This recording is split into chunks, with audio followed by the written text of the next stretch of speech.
Hello hi दर्शक नमस्ते सेवा सिमुना सेवा आरो सबैजनालाई टाढसिदेले अहिले म चाहिँ खोटाङ दिक्तेल 2 नाछु मेरो जन्मथलो सोलमा भिरकुनामा 2 नम्बर वडा पर्छ। अहिले पानी पर्यो, हिजोको आमाको काम सकेर आज पानी चाहिँ मौसम वेदर चाहिँ दामी भछ पानी परेर रहेको अवस्था। अनि त्यही भएर मैले भिडियो बनाएर आएको छु। दुःखमा छु म, दुःख हैन पीडामा छु। सबैलाई त्यस्तै संसारगुरी त्यस्तै हो हैन, दाइको घर हो हैन। अनि हाम्रो 100 वर्ष भन्दा 150 वर्ष जस्तो भएको यो घर हाम्रो मनी घर हो। अनि दामी भएको छ वातावरणहरु पनि, इन्भाइरोनमेन्ट पनि। अनि त्यही भएर म भिडियो गरिरहेको छु। संसारमा तपाईहरु जति पनि नेपालदेखि बाहिर हुनुहुन्छ, नेपाललाई माया गर्नु होला, माटोलाई माया गर्नुपर्छ। सबैलाई सम्झना है, आई मिस यु। मेरो आमालाई चाहिँ एभ्रिथिङ मिस यु। मुटुमा बस्नु भएको छ भगवान। जन्म पुनर्जन्म भइसक्यो हाम्रो आमाको। पीडा त कति छ त्यो देखिँदैन, पीडा भनेको बाहिर मुटुमै हुन्छ।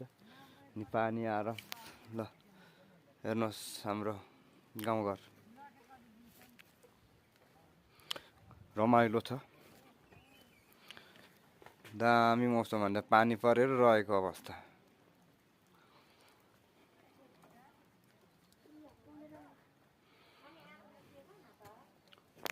उता पनि छ घर हाम्रो, उता पनि छ हाम्रो घर हो।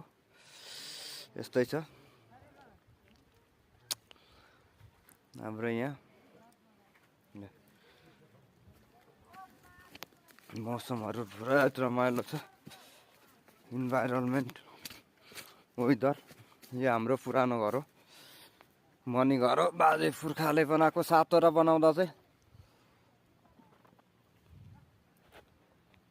सातवटा बनाउँदाखेरि यता पनि ल हेर्नुहोस् गाईहरू, डाँडाहरू एकदम रमाइलो छ, रमणीय।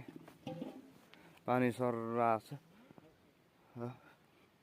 हाम्रो घरहरू बजार ल हाम्रो घरहरू हेर्नुहोस् गाईहरू।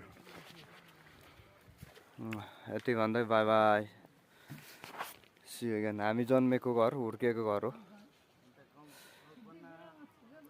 150 वर्ष जस्तो भएको हो भन्दै माया सबैलाई। Bye bye, see you again.